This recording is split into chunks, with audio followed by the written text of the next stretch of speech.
On the morning of November 15, 1978, 16 men left their homes in the Arkansas Ozarks and never returned. By sunset that same day, all 16 lay dead across 8 square miles of rugged mountain forest. All adults, all eliminated with hunting rifles and shotguns during what should have been the opening day of deer season. The perpetrators, 2 feuding families, the Hendersons and the McClures, who transformed a simple property dispute into the deadliest hunting massacre in American history. Arkansas State Police would later call it the most systematic rural elimination they'd ever investigated. But the reason behind the bloodshed wasn't drugs, wasn't organized crime, wasn't even a generations-old blood feud. It was a $75 deer stand that disappeared in the night, and one man's unshakable belief that some violations of hunting code demanded blood payment. If you have the courage to hear this story, leave your like and subscribe to the channel. But I warn you, this narrative contains extreme violence based on real events that shattered 2 communities and left scars that still haven't healed 45 years later. Pope County, Arkansas, sprawled across 813 square miles of Ozark mountain wilderness in 1978, home to about 39,000 souls scattered between timber camps and small towns that time seemed to have forgotten. The county seat, Russellville, held most of the population, but the real Arkansas lived in the hollers and ridges where families had hunted the same deer trails for generations. November in the Ozarks meant temperatures dropping to the high 30s before dawn, climbing to maybe 55 degrees by afternoon if the sun broke through the clouds. The air smelled like wood smoke from cabin fireplaces, mixed with the sweet decay of fallen oak leaves and the crisp promise of winter settling over the mountains. At night, when fog rolled through the valleys, you could hear the lonesome call of barred owls echoing off limestone bluffs, and the distant baying of coonhounds chasing scent through timber so thick sunlight barely reached the forest floor. But 1978 was a harsh year for rural Arkansas. The timber industry that had sustained these mountains for decades was struggling against cheaper imports and environmental regulations that limited logging on public land. Small sawmills were closing. Families who'd worked the woods for 3 generations were watching their livelihoods disappear. Unemployment in the rural areas hovered around 30%. Men who'd spent their entire lives understanding trees and terrain and wildlife patterns now had nothing but time and the growing understanding that their way of life was ending. In that economic wasteland, hunting wasn't just recreation, it was survival. Deer meat filled freezers that would otherwise stay empty. Hunting season meant the difference between eating well all winter or stretching canned goods and commodity cheese until spring. The rules of hunting in the Ozarks weren't written in any law book. They were older than Arkansas statehood, passed down from father to son through generations of mountain families who understood that respect for the woods and each other made the difference between successful hunters and dead ones. You didn't hunt another man's stand without permission. You didn't cross posted property without asking. You shared information about deer sign and weather patterns because the mountains were dangerous enough without adding human conflict to natural hazards. Most importantly, you honored the unwritten boundaries that had been established through decades of careful negotiation between families who'd been hunting the same ridges since before the Civil War. Ezra McClure was 58 years old that November, though he looked closer to 70. 6 feet tall but stooped from 35 years spent cutting timber in forests where trees grew so close together you had to work hunched over just to swing an axe. His hands were massive, knuckles swollen from arthritis, fingers permanently stained brown from tobacco juice and pine resin that no amount of scrubbing could remove. A thick white beard covered most of his face, but you could still see the scar that ran from his left temple down to his jaw. Souvenir from a widowmaker that had nearly killed him in 1963 when a dead oak branch broke loose during a storm and caught him across the face. He walked with a pronounced limp, legacy of the same accident that had shattered his left leg in 3 places. Every morning, Ezra woke at 4:30 in the cabin his grandfather had built in 1898. He'd make coffee in a blue enamel pot so old the bottom was worn thin and sit on his front porch watching dawn break over Buffalo Ridge. He'd smoke 2 cigarettes, hand-rolled from Prince Albert tobacco, and listen to the forest wake up around him. Check the wind direction, study the sky for weather signs, plan his day based on what the mountains told him. He'd been reading these woods for 5 decades, knew every deer trail and water source and bedding area within 10 miles of his cabin. Hunting wasn't sport for Ezra McClure. It was communion with a landscape that had shaped his family for 4 generations. He'd married Sarah Beth Collins in 1942, right before shipping out to the Pacific. They had 4 sons, Caleb, Joshua, Samuel, and Benjamin, ranging in age from 35 down to 28.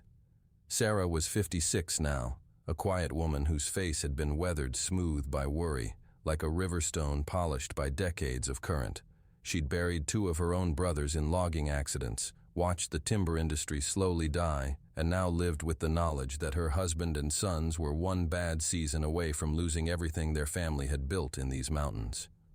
What Ezra valued most wasn't money, though God knew they needed it with 4 grown sons to support and no steady income since the sawmill closed. What he valued was the continuity of tradition, the idea that a man could still live by the old codes in a world that seemed determined to abandon everything that had once mattered. The deer stand had been Ezra's pride for 3 seasons. He'd built it himself during the summer of 1975, carrying lumber piece by piece up a ridge trail so steep you had to rest every 50 yards. 12 feet off the ground, positioned to overlook a natural funnel where deer moved between bedding areas and water. The location was perfect, the result of 40 years studying deer patterns in that specific drainage. From that stand, Ezra had taken 8 deer over 3 seasons, including a 10-point buck that dressed out at 180 pounds. More importantly, he'd shared that stand with his sons, teaching them the patience and discipline that separated successful hunters from weekend warriors who crashed through the woods making noise and wondering why they never saw anything. The stand represented everything Ezra believed about hunting. Preparation, patience, respect for the animals and the land that sustained them. It had cost him $75 to build, money they couldn't afford to lose. But more than that, it represented hundreds of hours of scouting and planning and careful observation. In Ezra's mind, that stand was as much his property as the cabin he'd inherited from his father. The Henderson family lived 6 miles southeast on Mulberry Creek, in a cluster of trailers and small houses that had grown up around the old Henderson homestead. Wade Henderson was 42, built thick and strong with forearms like fence posts and a red face that spoke of too many years drinking too much whiskey and working too hard in the sun. He ran a small logging operation, 3 trucks and a crew of 8 men who cut timber on private land when they could find work. His younger brothers, Cleet, Floyd, and Garland, all worked for him when there was work to be had. These weren't criminals by nature, weren't organized gangsters or career felons. They were men who'd grown up in the same mountains as Ezra McClure, attended the same schools when they bothered to attend at all, worked the same 4. STS until the work disappeared. Wade's wife, Marlene, had been 2 years behind Sarah McClure in the one-room schoolhouse at Cove Creek. Cleet Henderson and Joshua McClure had played high school football together until Cleet dropped out in 10th grade to work full-time in the woods. Their families had never been close. 6 miles of mountain terrain and different church affiliations kept most families isolated in the Ozarks, but they weren't enemies either. Just neighbors in the mountain sense, aware of each other's existence, occasionally crossing paths at the hardware store in Russellville or the gas station at Dover. Wade's father had done some hunting on McClure land back in the 1950s, with permission following the old protocols. But that was before the timber industry collapsed, before desperation made men consider options they'd never have entertained in better times. In November of 1978, Wade Henderson's logging operation was 3 months behind on equipment payments. His oldest son needed dental work they couldn't afford. His daughter wanted to go to college, but there was no money for tuition. When you're watching your family slide deeper into poverty every month, when bill collectors are calling twice a week, when the bank is making noises about repossessing your trucks, principles start to feel like luxuries you can't afford. The stand disappeared on the night of November 12, 1978, 3 days before opening day of deer season. Ezra had checked it at sunset, everything normal, ladder secure, shooting lanes clear. When he returned at dawn on November 13th, the ridge was empty. Not just the stand, but every piece of lumber, every nail, every bracket that had held it together. 40 hours of construction work vanished like it had never existed. Ezra stood in that clearing for 30 minutes, just staring at the 4 holes in the oak tree where the mounting bolts had been removed. His breathing came shallow and fast. His hands opened and closed at his sides. The stand hadn't just been stolen, it had been carefully disassembled, transported, probably reassembled somewhere else for someone else to use. When he finally walked back down the ridge to his truck, his mind had already made the calculations. There were only 2 families in Pope County who knew the location of that stand. Only 2 families who had the trucks and manpower to move that much lumber through forest in the middle of the night. And one of those families, the Hendersons, had been asking questions about deer movement patterns in that specific drainage just 2 weeks earlier at the hardware store in Russellville. On November 13th, at 3 o'clock in the afternoon, Ezra McClure drove his 1973 Chevrolet pickup into the gravel lot in front of Wade Henderson's equipment shed. Wade was underneath a log skidder, welding a cracked axle housing, sparks flying in the November air. Ezra waited, engine running, until Wade rolled out on his creeper and saw Boots standing beside his toolbox. "Ezra," Wade said, getting to his feet, wiping grease off his hands with a shop rag that had seen better decades. "What brings you by?" "My deer stand," Ezra said, voice flat, emotionless, but something colder underneath. "Disappeared 2 nights ago." Wade's face showed nothing. 42 years in the Arkansas mountains had taught him how to keep his reactions buried deep. "That's a shame. Lot of thieves around these days. Economy's got people doing things they wouldn't normally do." "I'm giving you until sunrise on opening day," Ezra said. "November 15th. Return what's mine. We forget this happened. Don't return it." He let the sentence hang in the autumn air like gun smoke. Wade straightened up, 6 inches shorter than Ezra, but broader through the shoulders. "You accusing me of something, old man?" "I'm giving you fair warning," Ezra said. "Mountain rules. You know them same as me. Man steals another man's hunting spot. That debt gets settled." He turned, climbed back in his truck, and drove away. Didn't look back. 3 witnesses saw the entire exchange. 2 of Wade's crew members working on the skidder and Cleet Henderson, who'd been inside the equipment shed organizing tools and heard every word. That conversation spread through Pope County like wildfire through dry timber. By sunset, everyone knew the McClures and Hendersons were headed for trouble. People had been predicting feuds and violence in the Arkansas mountains for generations. Mostly, it was talk. Mostly men backed down before things went too far. Mostly. What Ezra McClure didn't know was that his ultimatum would set in motion a chain of events that would leave 16 men dead, 2 families destroyed, and Pope County marked forever by one November morning when honor and desperation collided in the darkness of the Ozark wilderness. The deadline came and went like a stone dropping into still water. November 15th, sunrise. Ezra McClure stood on his front porch, watching the sun climb over Buffalo Ridge, and his deer stand remained gone. No truck pulled up his gravel drive. No phone call came. No Henderson brother appeared to make things right. Just silence and the slow understanding that Wade Henderson had made his choice. Sarah appeared in the doorway behind him, drying her hands on a dish towel. "Maybe they don't have it, Ezra. Maybe you're wrong about who took it." Ezra didn't turn around. "I'm not wrong." "Then call the sheriff. Let the law handle it." Sheriff's office is in Russellville, 20 miles away. By the time they drive out here, take statements, file paperwork if they even bother, that stand will be set up on Henderson land with Wade's name carved in it. He finally looked at her. "Besides, you know how this works. Mountain handles mountain business." Sarah's face went pale. She knew what that meant. Everyone in Pope County knew what that meant. "Ezra, please think about the boys." "I am thinking about the boys. What kind of man lets someone steal from his family and does nothing? What kind of father teaches his sons that you can be robbed and just accept it?" He turned back to watch the sunrise. "I gave fair warning. Rest is on them." Sarah went back inside.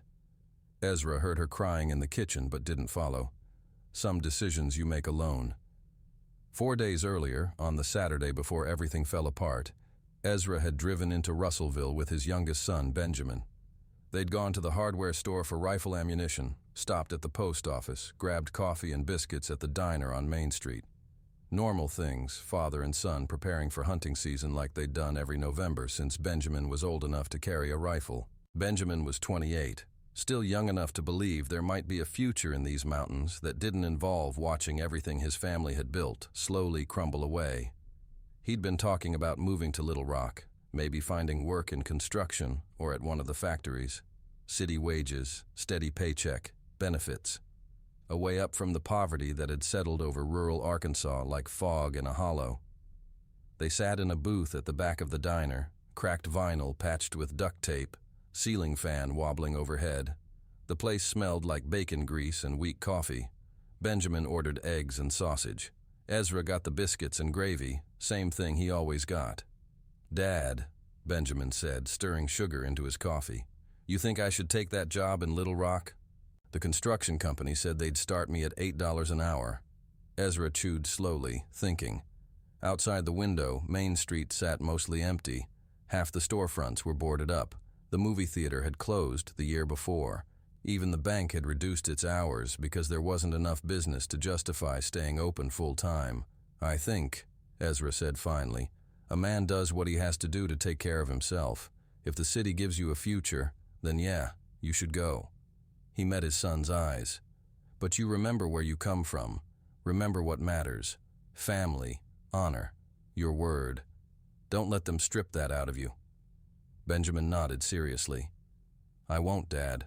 Ezra smiled, reached across and squeezed his son's shoulder. "You're a good boy, Ben. Going to make something of yourself." That was Saturday afternoon. On Tuesday, Ezra discovered the stand was gone. On Wednesday, he confronted Wade Henderson. And now, Sunday morning, Benjamin would be helping load rifles into the back of his father's truck, his future in Little Rock evaporating before it even began. The preparation started Monday morning. Ezra woke before dawn and drove to his brother-in-law's place 8 miles away near Hector. Frank Collins was 64, retired from the timber industry with lungs so damaged by sawdust he could barely climb stairs, but he still kept an impressive gun collection. Rifles from better times when men hunted to feed their families and bought quality weapons they could pass down to sons and grandsons. Frank sat on his porch, portable oxygen tank beside his chair, breathing through clear plastic tubes. "Ezra, awful early for visiting. Need to borrow some hardware, Frank." The old man's eyes narrowed. He'd lived in Pope County long enough to understand what hardware meant at 5:30 in the morning. "This about that stand? Henderson stole from me. I gave them a chance to make it right. They chose wrong." Frank was quiet for a long time, wheezing through his damaged lungs. Finally, "How many you need?" "Enough for 8 men." "Jesus, Ezra." "They crossed the line, Frank. I can't let it stand." Frank struggled to his feet, shuffled inside, came back 15 minutes later with 3 rifles, a Winchester Model 94 in 30-30, a Remington 700 in .270, and a Savage 99 in .308. "These are yours to keep.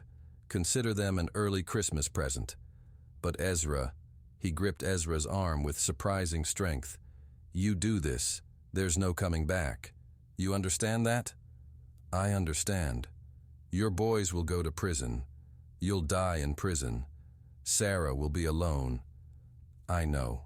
Frank let go, shaking his head. Henderson should have returned that stand. Over the next 3 days, Ezra quietly assembled an arsenal. His own deer rifle, a Browning BAR in .308. Caleb had a Winchester Model 70 in .3006. Joshua owned a Remington 760 pump action in .270. Samuel had inherited their grandfather's Springfield rifle from World War I. The others, relatives and cousins who'd agreed to help, all had hunting weapons accumulated over years of deer seasons and target practice. Ezra didn't buy anything new, didn't need to. This was rural Arkansas, where every household owned guns the way city people owned umbrellas, necessary tools for putting meat on the table. But he did buy ammunition, 6 boxes of .3006, 4 boxes of .270, 3 boxes of .308, 5 boxes of 30-30. He spread the purchases across different stores, 1 in Russellville, 1 in Dover, 1 in Atkins, 1 in Morrilton. Paid cash, kept the receipts in a coffee can under the kitchen sink. Some part of him still believed in documentation, in proving he'd done things legally right, up until the moment he didn't. Wednesday afternoon, Ezra spread topographic maps across his kitchen table. Maps from the Forest Service showing every ridge, hollow, and creek in eastern Pope County. He'd been walking these mountains since he was 5 years old. Knew them in daylight, knew them in darkness, but planning required precision. He marked the Henderson compound with a red X, marked the escape routes with yellow highlighter, marked where each of his men would position themselves with blue circles. Caleb stood beside him, studying the maps. "This is military, Dad. Like the war. The war taught me how to stay alive when people were trying to kill me," Ezra said. "Taught me patience. Taught me that emotion gets you captured, but planning gets you home." He tapped the map. "We do this right. Nobody gets hurt that doesn't deserve it." "And if they're armed? If they fight back?" Ezra looked at his oldest son. "Then we fight harder." At that moment, while Ezra McClure and his sons planned in their kitchen, Wade Henderson was working late in his equipment shed, replacing hydraulic hoses on a log loader, completely unaware that 8 men had decided he and his entire family were marked for elimination. The air compressor cycled on and off. Country music played on a paint-spattered radio. His youngest daughter brought him a sandwich around 7. Normal Monday evening, normal life. He went to bed that night thinking about the hydraulic job, about whether he could finish it by Wednesday, about the $200 it would bring in. He didn't think about Ezra McClure at all. Thursday evening, Ezra sat alone in his barn. The building smelled like motor oil, old hay, and the accumulated dust of 3 decades. A single work light hung from a beam, casting long shadows. On the workbench in front of him lay his Browning BAR, disassembled for cleaning. His hands moved automatically. Bore brush, cleaning rod, solvent, patches. He'd cleaned this rifle 1,000 times, knew every scratch in the stock, every wear mark on the barrel. His father had used this rifle to hunt deer every November from 1954 until the emphysema took him in 1975. Ezra had inherited it, used it to feed his own family during the lean years after the sawmill closed. Now he was about to use it for something his father never could have imagined. He thought about prison. Federal prison, probably. They'd charge him with murder, multiple counts, premeditated. Life without parole if he was lucky, death penalty if the prosecution pushed hard enough. He was 58 years old. Even if they gave him life, he'd die in a cell. Never see Sarah again except through plexiglass during visiting hours. Never see his grandchildren when they eventually came. Never walk these mountains at dawn, breathing cold air that smelled like pine and creek water. All of that gone, for lumber, for $75, for the principle that a man doesn't let himself be robbed. He could stop, could call Wade Henderson right now, say, "Forget it, let bygones be bygones." Could drive to Russellville tomorrow, talk to the sheriff, file a proper report. Let the law handle it like Sarah wanted. Might take months, might not go anywhere, but at least he'd stay free, stay home. But then he thought about standing in that clearing, staring at the 4 holes in the oak tree where his stand had been. Thought about 3 summers of work, gone in one night.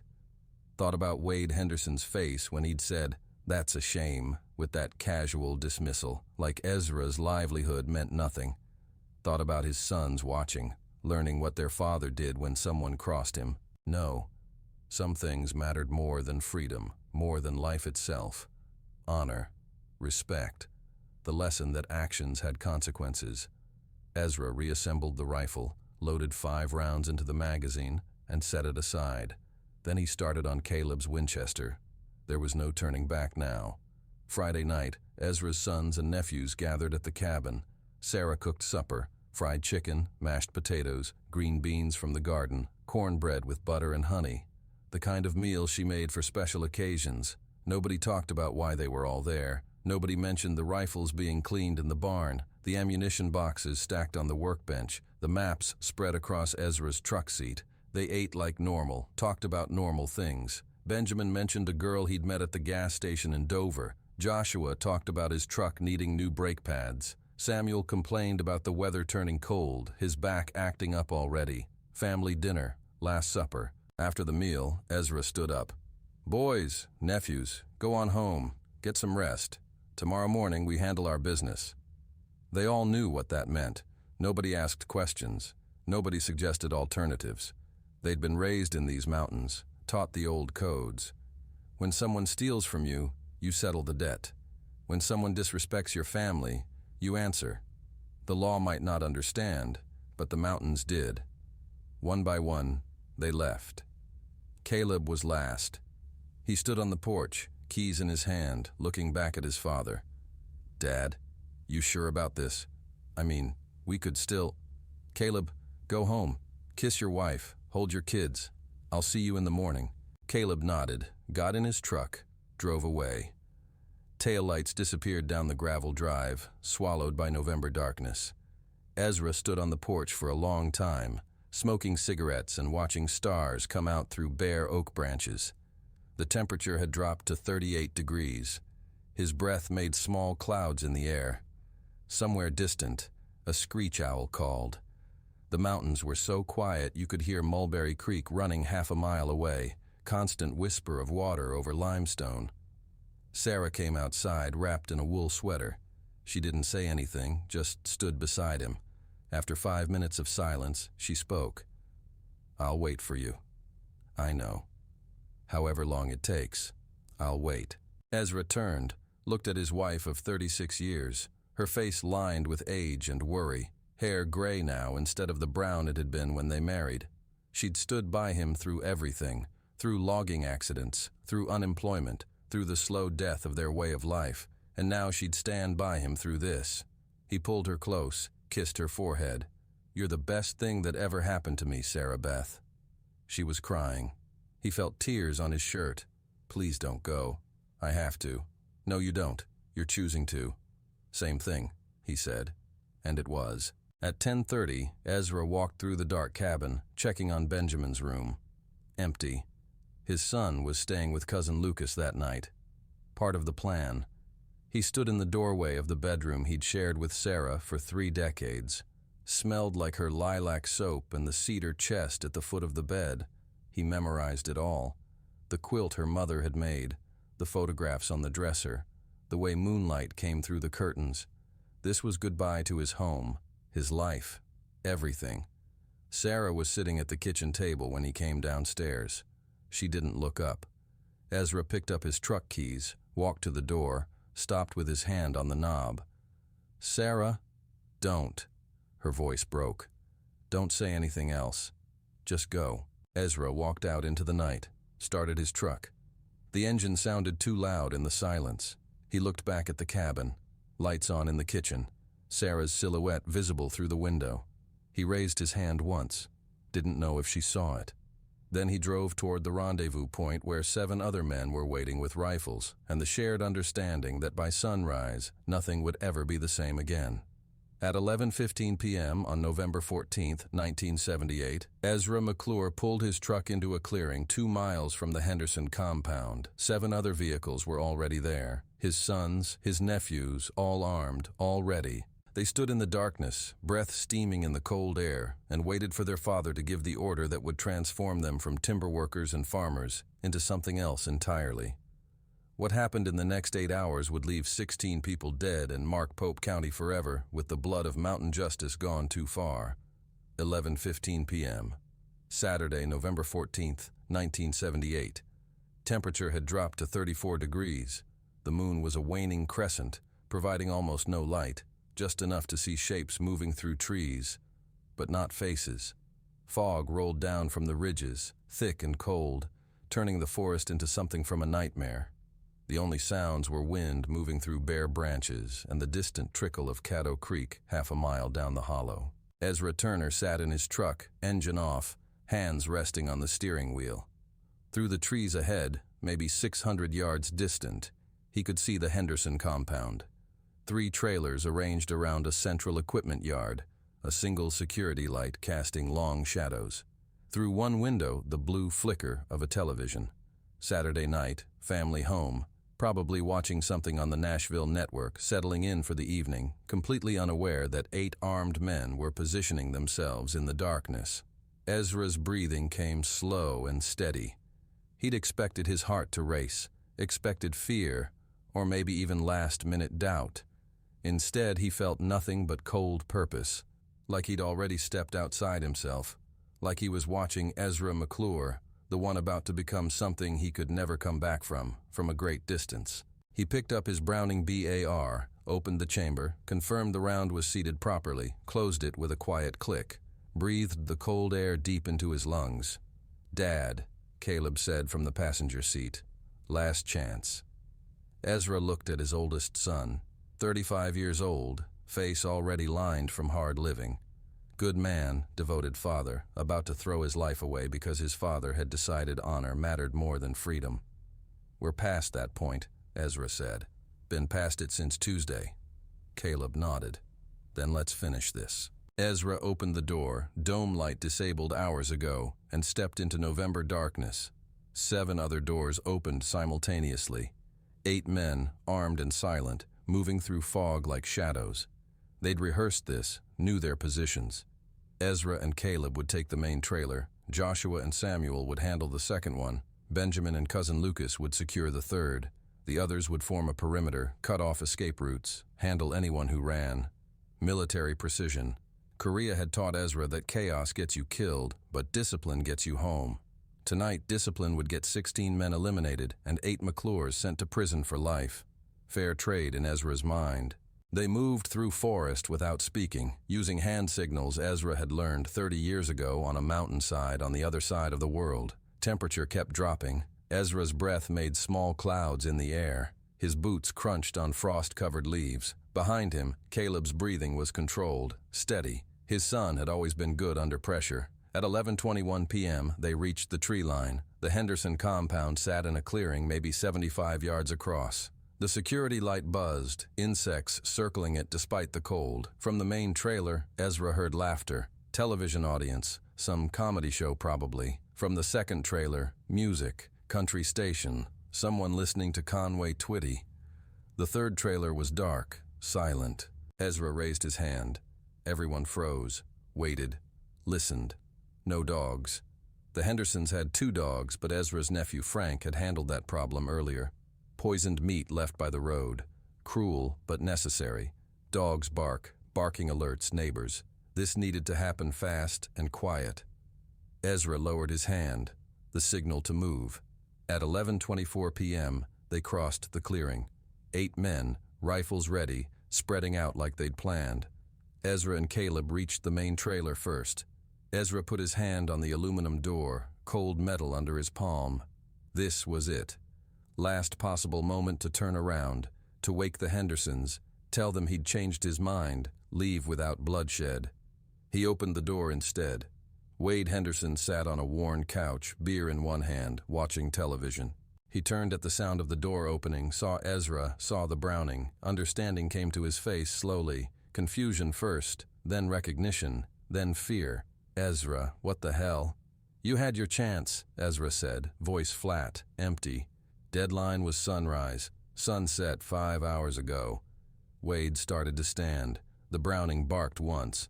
Wade fell backward over the couch. Beer bottles shattering on linoleum floor. The television kept playing. Canned laughter from a show nobody was watching anymore. Ezra heard screaming from the bedroom. Marlene Henderson, Wade's wife. Caleb moved toward the hallway, but Ezra grabbed his arm. "Women and children don't matter, just the men. She saw us, Dad. She can identify." "Women and children," Ezra repeated. "That's the line."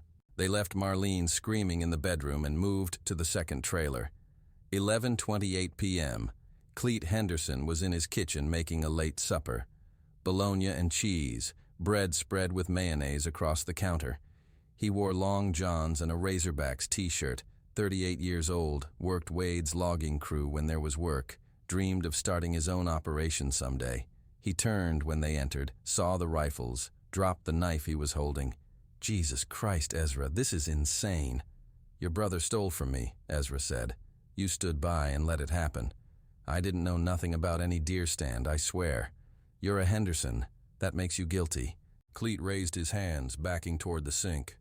"Man, please. I got 2 kids. Little boys. They're sleeping right there." He pointed toward a closed door. Ezra felt something crack in his chest. Boys. Innocent. Like his own grandsons when they eventually came. He looked at Caleb, who was staring at that closed door with an expression Ezra couldn't read. "You got 30 seconds to say goodbye," Ezra said. Cleet's face went white. "You can't just..." 25 seconds. Cleet stumbled toward the bedroom door, opened it. Ezra heard children's voices, sleepy, confused. Heard Cleet's voice breaking as he told them he loved them, told them to stay in their room no matter what they heard, told them to be brave. The door closed. Cleet came back out, tears on his face. "They're babies, Ezra. You do this, you make them orphans. Should have thought about that before your family crossed me. I didn't cross you. Wade did." Ezra's rifle cut him off mid-sentence. Cleet Henderson fell beside his unfinished sandwich, mayonnaise jar on its side, white cream spreading across the counter. The refrigerator hummed. From the bedroom, one of the boys started crying. Ezra and Caleb walked out. Behind them, the crying got louder. Outside, the fog had thickened. Ezra could barely see 30 feet. He heard gunshots from the third trailer, Joshua and Samuel handling their targets. Heard shouting, more shots, then silence. At 11:35 p.m., Ezra found himself at the equipment shed behind the main trailer. Floyd Henderson was there, 34 years old, newest father in the family, daughter just 6 months old. He'd been working late on a transmission, trying to finish a rush job for Monday morning, his back to the door when Ezra entered. Floyd turned, wrench in his hand, saw Ezra, smiled. Actually smiled like he thought this was a social visit. "Ezra, kinda late for a house call, ain't it?" The smile died when he saw the Browning. "Oh God, oh Jesus, no." Floyd dropped the wrench. It clanged on concrete. "Ezra, please. I got a baby, 6 months old. Little girl named Emma. She's—" "I know," Ezra said. And he did. Had seen the baby at the grocery store in Russellville 2 weeks ago. Cute kid. Floyd's wife had been showing her off to everyone. "Then how can you?" "Because this is bigger than one baby. This is about my family, my sons, my legacy. You Hendersons took that from me. We didn't take nothing. Your brother stole $75 worth of equipment from me, equipment that fed my family, and when I gave him a chance to make it right, he spit in my face." Floyd's hands were shaking. "I didn't know about no stand. I work on engines. I fix transmissions. I don't—" "You're a Henderson. That's enough." Floyd tried to run, made it maybe 4 steps before Ezra's shot dropped him beside a 1975 Ford pickup with the hood open and tools scattered across the engine block. The portable radio on the workbench kept playing. Merle Haggard singing about Mama Tried. Ezra stood there, rifle still raised, looking at a 34-year-old man who'd never see his daughter turn one, waited for guilt, for horror, for anything human, felt only the cold satisfaction of another name crossed off the list. At that moment, while Ezra McClure moved through the Henderson compound, eliminating targets with mechanical efficiency, 4 miles away at the Roadrunner Motel on Highway 7 in Russellville, a traveling salesman from Memphis was settling in for the night. He'd driven down to sell farm equipment, planned to call on several dealers Monday morning. He had no idea that while he watched Johnny Carson and ate peanuts from a vending machine, 16 men were being eliminated in the darkness beyond town. Would never know how close violence had been while he planned his sales calls and worried about his commission. 11:42 p.m. Garland Henderson was in the third trailer, sleeping on a couch with the television on. 41 years old, Wade's youngest brother, Vietnam veteran like Ezra. He'd been at Khe Sanh in '68, same year Ezra was at Phu Bai. Different battles, same war. They'd bonded over that once, years ago at a county fair, talking about things only soldiers understood. Garland woke when Joshua kicked the door open, saw the Winchester, didn't reach for the .357 Magnum on the coffee table, knew he'd be dead before his fingers touched it. "McClure," Garland said. Not a question, just acknowledgement. Garland. A long moment of silence. 2 veterans who'd survived a war together, now on opposite sides of something uglier. "You really going to do this?" Garland's voice was calm. "Over lumber?" "It was never about the lumber," Joshua said. "It was about respect. Wade was a fool. Whole family knows it. But you're killing all of us for one man's mistake." "You're a Henderson. That's the mistake." Garland's face hardened. "You know what they'll do to you for this? Federal prison. Life sentence. You'll die in a cage." "I know." "Then why?" "Because my father asked. Because family matters. Because when someone crosses a McClure, they pay. Garland reached for his pistol. Slow, deliberate, giving Joshua a chance to stop this. Joshua didn't. The Winchester spoke once. Garland fell sideways off the couch, the .357 still on the table, untouched. Joshua stood there, rifle still aimed, looking at a man who'd fought for his country, same as his father had. Felt nothing but empty space where emotions used to be. Outside, Ezra was counting. 6 dead, 10 more to go. 4 names remained on his list. 4 men who at that moment were waking to sounds of gunfire, completely unaware that running would only delay the inevitable by minutes. 12:18 a.m., Marcus Henderson, 22 years old, bolted from the equipment shed, wearing only boxer shorts and a work shirt, barefoot, running blind through fog and darkness. He made it maybe 300 yards before Cousin Lucas caught him at the creek bed. Marcus fell to his knees, hands raised. "Please, I'm just a kid. I ain't done nothing to nobody." Lucas, 26, 3 years older, looked down at him. "You're a Henderson." "That ain't my fault. I didn't choose my family." "Neither did we." Marcus tried to stand, to run. Lucas's rifle spoke once. Marcus fell forward into dead leaves and creek water. Fog swirled around his body. Somewhere, a barn owl called. Normal mountain sounds continuing while horror unfolded beneath them. 12:31 a.m., Ezra and Caleb found Kevin Henderson in the second trailer, trying to load a hunting rifle with shaking hands. 31 years old, father of 3. The rifle clattered to the floor when he saw them enter. "Ezra. Jesus. Ezra, please." "Too late for that. I got 3 kids, 3 boys. You do this, they grow up without a father. Should have thought about that before your family stole from me." "I didn't steal nothing. You're a Henderson." Kevin dropped to his knees, actually begged, tears running down his face. "Please, I'll do anything. I'll pay you back. I'll work for free. You'll die like the rest of your family." Caleb hesitated, looked at his father. "Dad, maybe we don't." "Caleb, do your job." Caleb raised the rifle. Kevin closed his eyes, started praying. "Our Father who art in heaven." Voice breaking on every word. The shot cut him off mid-prayer. Ezra watched his son lower the rifle, saw something die in Caleb's eyes, something that would never come back. His boy had killed before, deer mostly, but never a man.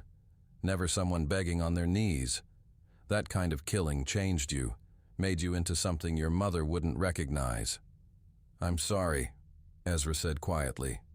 Caleb didn't respond, just walked out into the fog. Ezra stood alone in the trailer. Around him, evidence of a family's life, photographs on the walls, children's drawings on the refrigerator, a birthday cake in a box on the counter, Kevin's body on the floor, blood spreading across worn linoleum. These hands had delivered calves during difficult births, had helped neighbors raise barns, had held his wife on their wedding night. Now they were a killer's hands. 1:28 a.m. The fog was so thick, Ezra could barely see his own boots. He heard shots in the distance, Joshua and Samuel finishing their work. Heard someone screaming, then silence. He sat on the steps of the main trailer, Browning across his knees. His hands shook now, not from fear, from the terrible understanding that there was no going back. He'd crossed a line no human being should cross, become something worse than the people he'd always feared and judged. Around him, November night continued unchanged.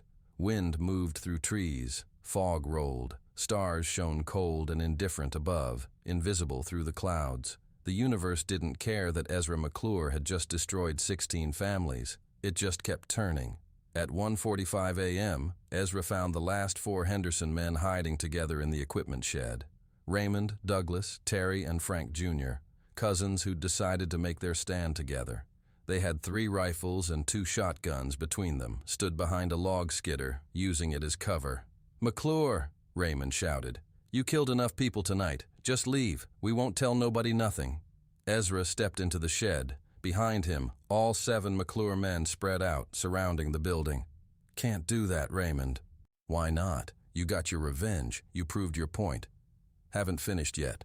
We didn't do nothing. You're Hendersons. That's enough." Raymond raised his rifle. So did Douglas. Terry held the shotgun with trembling hands. Frank Jr., barely 18, clutched his grandfather's .22 like it could save him.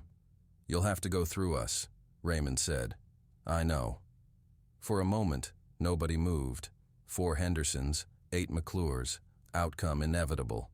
But Raymond had pride, had honor. Same code Ezra operated under. The code that said you don't go quiet, you fight back. You make them pay for every inch. "Hell of a thing," Raymond said, "dying over a deer stand." "It was never about the deer stand," Ezra said. "It was about you looking at me like I was nothing, about me asking for what's mine and getting spit on. So this makes you the good guy, killing 16 people?" "No, but it makes me the guy who fought back, who didn't roll over." They looked at each other. Final moment. 2 men who'd lived in the same county their whole lives, who'd shared the same mountains and the same hard times, now facing each other over rifles in an equipment shed that smelled of motor oil and diesel fuel. "I'm sorry it came to this," Ezra said. "No, you're not." Raymond was right. Ezra wasn't sorry. They fired simultaneously. 4 Hendersons, 8 McClures. The shed erupted in muzzle flashes and thunder. Bullets punched through metal, shattered windows, tore through wooden walls. The fight lasted maybe 15 seconds, felt like hours. When the echoes faded, Raymond, Douglas, Terry, and Frank Jr. lay on the concrete floor, not moving, blood mixing with oil stains and sawdust. The radio was still playing, someone singing about whiskey and heartbreak. Ezra stood there, rifle still raised, looking at 4 men he'd known his entire life. Waited for guilt, for horror, for something human. Felt nothing but exhaustion. 1:52 a.m.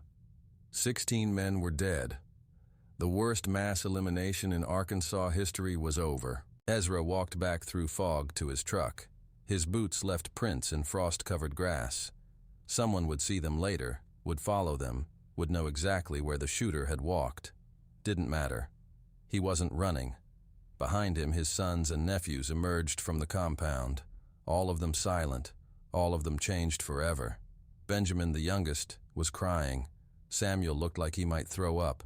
Caleb's face had gone completely blank, the expression soldiers get when they've seen too much death. Ezra climbed into his truck, put the Browning on the passenger seat. His hands finally shook uncontrollably. He looked at his palms, stained with gunpowder residue and something darker. These hands had built cabins, had changed his children's diapers, had held Sarah when she cried about her brother dying in the logging accident. Now they were a killer's hands. Caleb climbed into the passenger seat. Benjamin and Joshua into the back, all of them smelling of gunpowder and death. "Dad," Caleb said quietly, "what do we do now?" Ezra stared at the dark forest where dawn would break in a few hours, where the world would wake up to discover what they'd done, where federal agents would come with helicopters and dogs and warrants. "We go home, we clean up, we wait for them to come, and then we face what we did." Ezra started the engine. They drove away through fog and darkness. 8 men who'd crossed a line they could never uncross, carrying the weight of 16 dead, and knowing they'd carry it for the rest of their lives. But the blood had been shed. The debt had been paid.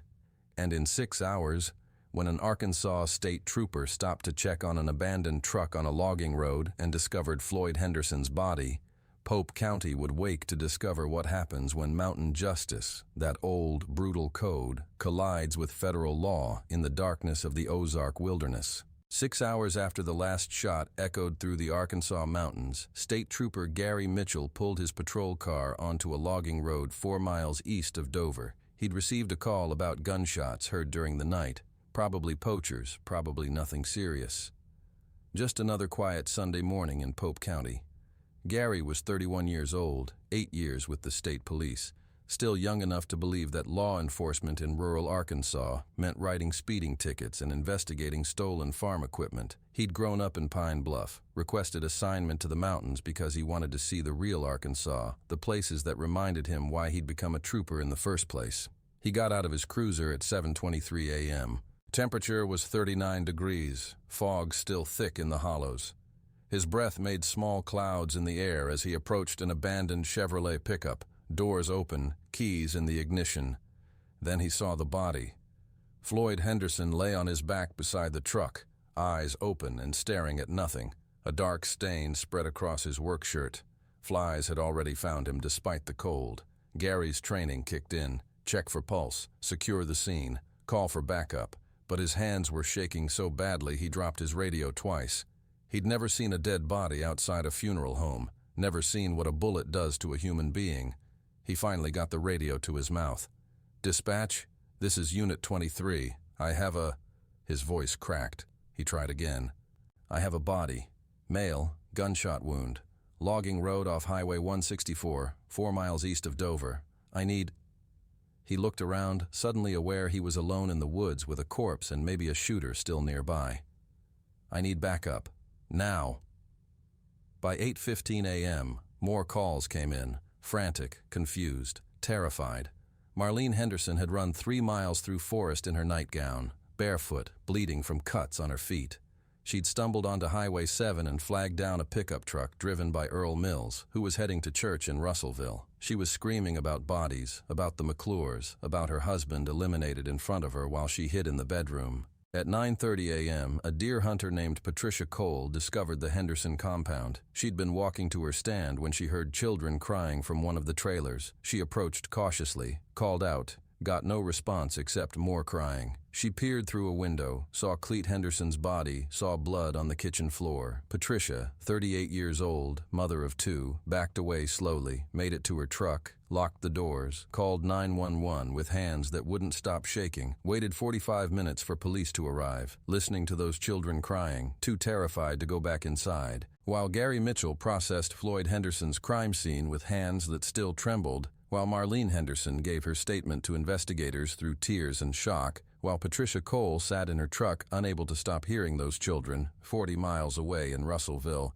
the Sunday morning crowd filled Mama's Kitchen on Main Street. Biscuits and gravy, country ham and eggs, coffee refilled every 5 minutes. The early church crowd dressed in their Sunday best, talking about the weather turning cold, about the Razorbacks game yesterday, about whether it would snow before Christmas. Nobody knew yet that 16 families would never be whole again. Nobody knew that the worst mass killing in Arkansas history had happened just a few miles away while they slept. Normal Sunday morning, pancakes and prayer, life continuing, oblivious to death. Pope County Sheriff Dale Woodward was 53 years old, 28 years wearing the badge. He'd dealt with moonshine busts, domestic violence, occasional bar fights that turned deadly. He'd pulled bodies from car wrecks and hunting accidents. He'd seen poverty grind people down until they did desperate things. But when his dispatcher called him at home at 8:47 a.m. and said there were reports of multiple bodies near Dover, he knew this was different. He arrived at the Henderson compound at 9:45 a.m. FBI Special Agent Raymond Cross was already there. Called in from Little Rock the moment the body count exceeded 3. Cross was 44, 18 years with the Bureau, had investigated everything from bank robberies to domestic terrorism. Sheriff Woodward found Wade Henderson first, then Cleet, then Floyd, then Garland, then Marcus, then Kevin, then the 4 in the equipment shed. Raymond, Douglas, Terry, and Frank Jr., 11 bodies in one location, 5 more scattered through the surrounding forest. When they found the last Henderson man, a cousin named Billy who'd tried to hide in a deer blind half a mile away, the count reached 16. Sheriff Woodward, who'd known Wade Henderson since the man was in high school, stood in the center of that compound and felt his understanding of Pope County fundamentally shift. This wasn't moonshine violence, wasn't a feud escalating slowly over years. This was systematic, planned, executed with military precision. By noon, the FBI had turned the Henderson compound into a command center. Evidence markers everywhere, photographers documenting everything, medical examiner beginning the grim work of body collection. Agent Cross walked the perimeter, studying angles, reconstructing events. He'd been with the Bureau long enough to recognize patterns. This wasn't passion, Agent Cross said, crouching beside shell casings near the equipment shed. Wasn't rage. Rage is chaotic, sloppy, emotional. Sheriff, I count at least 6 different weapons, multiple calibers, multiple shooters. This was coordinated. Sheriff Woodward nodded. Ezra McClure served in Korea, got military training.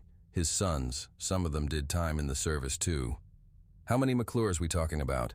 Ezra, 4 sons, 3 nephews. That's 8 men, all adults, all capable of handling firearms. Cross stood up, looked at the 3 trailers, then at the forest beyond.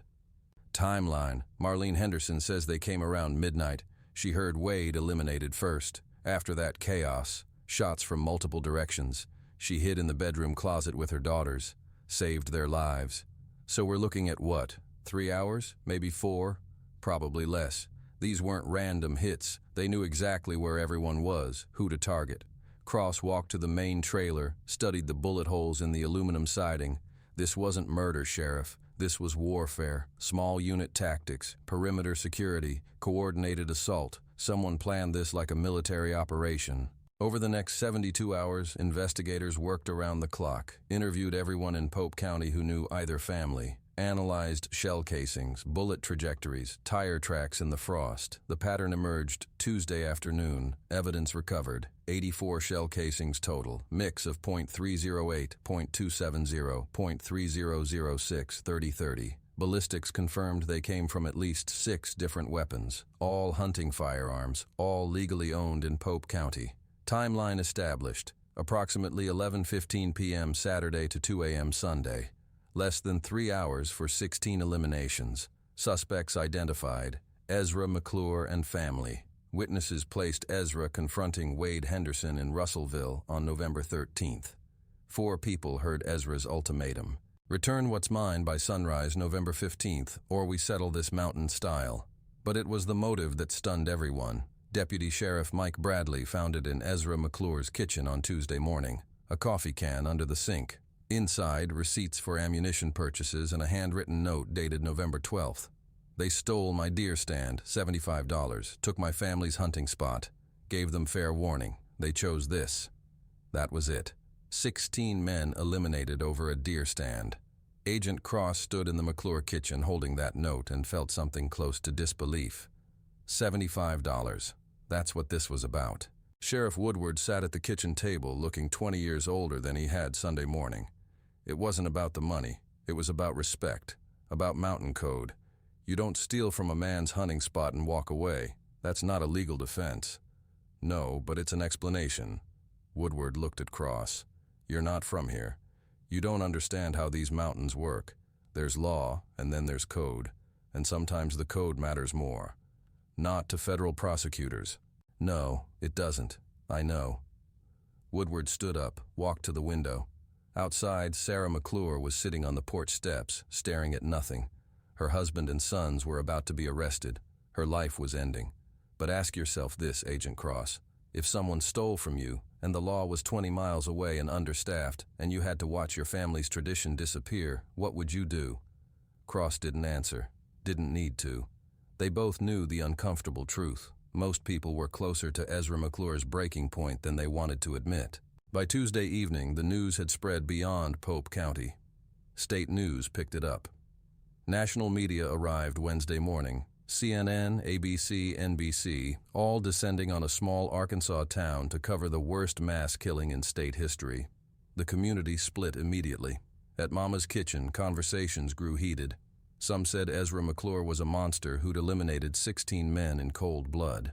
Others said he was a desperate father driven to extreme measures by thieves who'd violated mountain code. I ain't saying what he did was right, Tom Hopkins told a reporter from the Arkansas Democrat-Gazette. Tom owned the feed store, had known Ezra for 30 years. But I understand it. Man works his whole life building something. Economy collapses, timber industry dies, and then someone steals the one thing keeping his family's tradition alive. Something's going to break. We're all closer to that breaking point than anyone wants to admit. The Henderson family survivors demanded maximum punishment, death penalty, no mercy for the men who'd eliminated their fathers, brothers, sons. But quietly, privately, more than a few Pope County residents admitted they understood Ezra's rage, even if they couldn't condone his actions. The code ran deep in these mountains. Theft of hunting rights was still, in some minds, a violation that demanded blood payment. At First Baptist Church on Sunday morning, 1 week after the massacre, Pastor William Crawford struggled through his sermon. We asked God why this violence? Why couldn't neighbors settle their differences without bloodshed? Why did mountain justice have to mean mountain slaughter? He had no answers, just grief and the terrible knowledge that his congregation would be defined by this horror for generations. The town was divided, and everyone knew that whatever verdict eventually came, Pope County would carry this scar forever.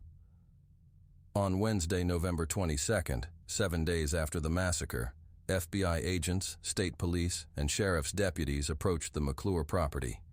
18 officers, body armor, rifles at the ready, expecting maybe a standoff, maybe a final shootout to end it all. What they found was Ezra McClure sitting on his front porch, unarmed, hands visible. His 4 sons stood behind him, 3 nephews beside them, all unarmed, all calm, waiting. "Sheriff Woodward," Ezra said as Dale Woodward got out of his vehicle, "figured you'd be coming about Saturday night. Ezra, I need you and your boys to come with us." Ezra stood slowly, 58 years old, but moving like 80. "We're not going to make this difficult.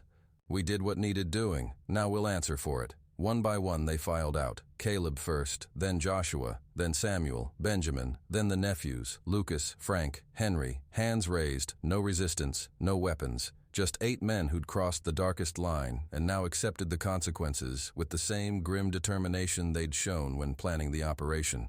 Sheriff Woodward put the handcuffs on Ezra McClure personally. As he did, he asked the question he couldn't hold back. "Was it worth it, Ezra?"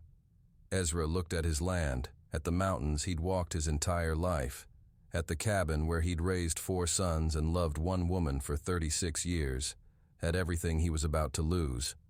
"Ask me when I'm dying in prison," he said. "Then I'll tell you." They loaded all 8 men into transport vehicles. Sarah McClure watched from the porch, silent, tears running down her face. She didn't wave goodbye, didn't call out, just watched her entire family disappear down the gravel drive, knowing she'd never see them as free men again. But the question that haunted Agent Raymond Cross, the question that haunted Sheriff Dale Woodward, the question that haunted every person in Pope County who'd grown up with mountain code running through their blood, was simple and terrible. Where exactly was the line between justice and murder? Between defending your family's honor and destroying 16 others? Between mountain tradition and mass slaughter? And if they were honest with themselves, really honest, how many of them would have done exactly what Ezra McClure did if pushed to that same desperate edge? The trial of Ezra McClure and his 7 accomplices began in May of 1979 in a Little Rock courtroom. Venue had been changed. There was no possibility of finding an impartial jury in Pope County, where everyone knew everyone, where the mountain code ran too deep in people's blood for objective judgment. 128 combined charges of first-degree murder. The prosecution had confessions, forensic evidence, survivor testimony from Marlene Henderson, and a timeline so detailed it left no room for reasonable doubt. Ezra McClure himself had surrendered with the handwritten note still in his kitchen, a confession written in his own hand. The defense, 8 federal public defenders who looked overwhelmed from day one, attempted to argue extreme emotional disturbance brought on by economic desperation and cultural tradition. They painted a picture of men driven to extreme measures by a collapsing economy, by the theft of their family's hunting heritage, by a code of honor that predated American law itself. They brought in sociologists who explained Appalachian honor culture, economists who testified about timber country's devastation, Korean War veterans who spoke about Ezra's PTSD and military training. The prosecution destroyed that argument in under 3 hours. Emotional disturbance doesn't involve 5 days of planning, doesn't involve borrowing rifles from relatives, doesn't involve military-style coordination with perimeter security and assigned kill zones. This wasn't a crime of passion. This was premeditated mass elimination dressed up in the language of mountain justice. The jury, 12 people from Little Rock who understood poverty but hadn't lived Pope County's specific desperation, deliberated for 23 hours over 4 days. Guilty, all charges, all 8 defendants. Sentencing came 3 weeks later. Ezra McClure, death penalty. Caleb McClure, death penalty. Joshua, Samuel, Benjamin McClure, life without parole each. Lucas, Frank, Henry, 40 to 50 years each. When the judge read the sentences, Ezra McClure showed no emotion, no tears, no shock, just a slight nod, as if he'd known from the moment he opened that door at the Henderson compound that this was exactly where he'd end up. The only thing he said when given a chance to speak was 7 words. "I protected my family's honor. No regrets." Ezra McClure died in federal prison in 2003 after serving 24 years. Sarah waited for him until dementia took her memory in 2001. She passed believing it was still November 1978, waiting for her husband to come home from the mountains. The McClure cabin collapsed in 2010. The Henderson compound was bulldozed in 1985. Today, both sites are empty clearings where nothing grows quite right. Pope County moved on the way small towns do, covering scars with layers of normalcy until they almost disappear. Almost. Because the uncomfortable truth about the 1978 Ozark Family War isn't that it happened. It's how easily it could happen again, anywhere. When desperation meets tradition and the line between protecting what's yours and destroying everything else becomes so thin it vanishes entirely.